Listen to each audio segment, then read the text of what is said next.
The Indian Air Force is battling to boost its squadron numbers with world-class fighter jets in the face of a two-front war against China and Pakistan.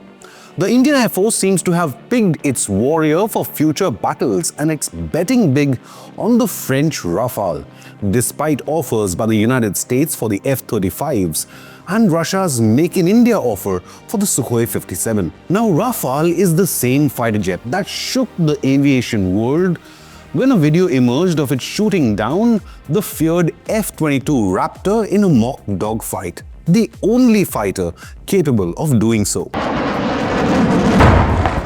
While the Rafale are expected to dominate Pakistani or Chinese JF-17s or even J-10s, the Indian Air Force hopes the Rafale will give it a similar edge against stealthier rivals including the J-20s and the wild card, that is the J-35. The strategy sounds clear. Once India knocks out enemy air defenses with its hypersonic missiles, then which fighter jet would give the all-round ability to dominate the airspace? The answer seems to be 114 Rafale fighter jets or a minimum of 6 additional squadrons. Negotiations for the expected government-to-government deal with France for at least 110 Rafale jets are expected to commence this year itself. A G2G or government-to-government approach for these additional jets is mainly focused on avoiding any protracted delays associated with open tenders like the stalled multi-role fighter aircraft or the MRFA program. Since the IAF has already made up its mind on the Rafale over other options including the Eurofighter, Saab Gripen and even the F-21s, then there is no need for additional delays with a tender process. Now, the MRFA procurement process was initiated back in 2018 with a request for 114 fighter jets. However, no decision has been made despite an acute shortage in fighter squadrons. Under the MRFA contract, the winner had to commit to 2 conditions. Firstly, commitment to make the jets right here in India. And secondly, transfer of technology to overcome any supply chain issues. Reports suggest Dassault Aviation will commit to manufacturing in India if an order of over 100 fighter jets is placed, with assurance of 2 jet deliveries per month, which means the entire order will be fulfilled within 5 years. Now, Rafale will also allow India to leverage existing infrastructure, training protocols and maintenance facilities which have already been established for the initial fleet of 36 Rafale jets or 2 squadrons. The same goes for 26 Rafale marine jets. The 63,000 crore rupee deal was recently approved for the air wing of India's indigenous aircraft carrier, the INS Vikrant. Now, retired Air Marshal Anil Khosla cited life cycle cost, transfer of technology, make in India, delivery schedule, aircraft performance, compatibility with already existing systems and weapons, unquote, which make Rafale the obvious choice. The expected deal will witness French aerospace giant Dassault Aviation entirely take over the Dassault Reliance Aerospace Limited, a joint venture with Reliance Aerostructure Limited based in Nagpur. However, it will be committed to sourcing the majority of components and scaling parts required in manufacturing of the jets from multiple Indian firms.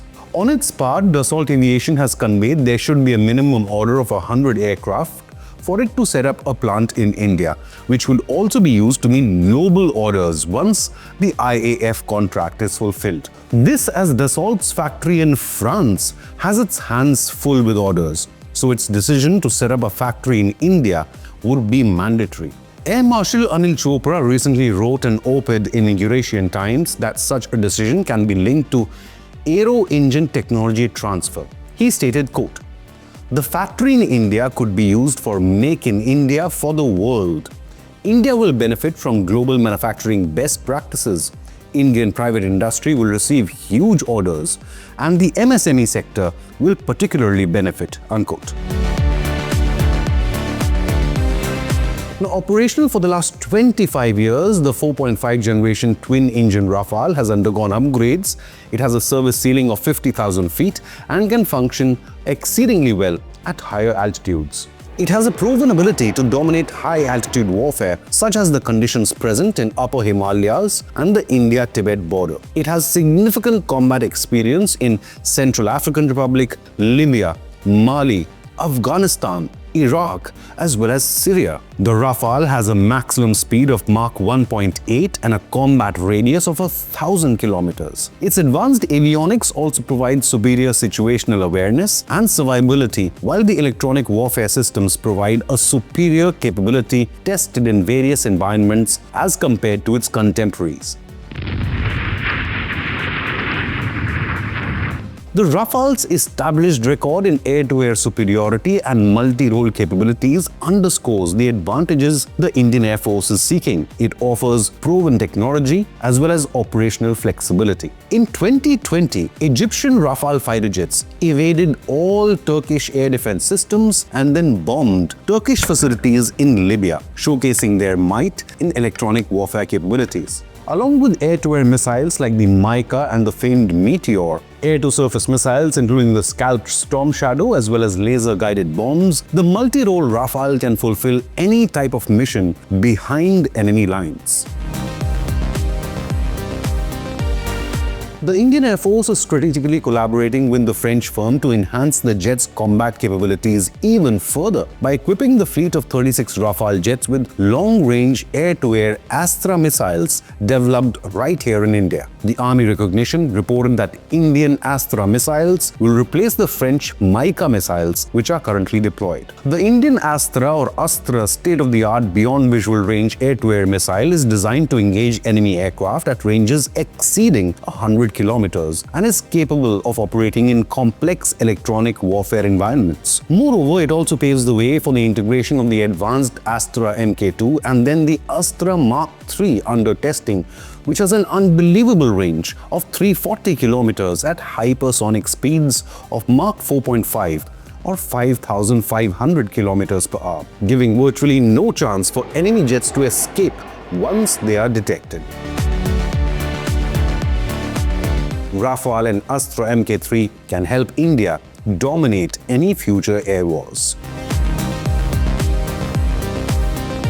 Former Indian Air Force Chief R.K.S. Bhaduria described Rafale as the strongest weapon system in the inventory. He also revealed how China thinks it needs 5 times more J-20 stealth fighters to take on a single Rafale jet. During the height of the border tensions after the Galwan Valley clashes in 2020, India deployed its first Rafale fighter jet in Ladakh. This prompted China to station 4 J-20 fighters in response at the Hotan Air Base in Xinjiang. When India counter-deployed 4 Rafale in Ladakh, the PLA responded by deploying 20 J-20s, maintaining the ratio of 5 versus 1. The Indian Air Chief indicated that the PLA is well aware of Rafale's advantages in high-altitude warfare and is thus wary of putting its J-20s in a one-on-one dogfight against the Indian Rafale jets. So while Rafale has proven its dogfighting capabilities against even the F-22 Raptor, then it can be expected to take on Chinese J-20s head-on or entirely unproven J-35s, which Pakistan is procuring from China. Now, one thing is clear, neither the F-35 nor Sukhoi 57 will be bought under the MRFA route for 110 fighter jets. Rafale is expected to win that race. However, since both offers are on the table, the Indian Air Force may still decide to go for a couple of squadrons of F-35s or the Sukhoi 57s for highly strategic missions. Though it's more likely that the Indian Air Force and the government will totally focus and pool resources for the indigenous AMCA project with an aim to have an Indian stealth fighter in the air by 2035. Now, the Modi government has also begun initial talks to join the 6th generation GCAP program with Italy, UK and Japan. If that deal goes ahead, then the Indian Air Force may skip buying costly 5th generation fighters altogether. But have your say. Will Rafale help India be prepared for any two-front war with China or Pakistan? Leave a comment with your opinion, hit the like button and subscribe to Inconnect News.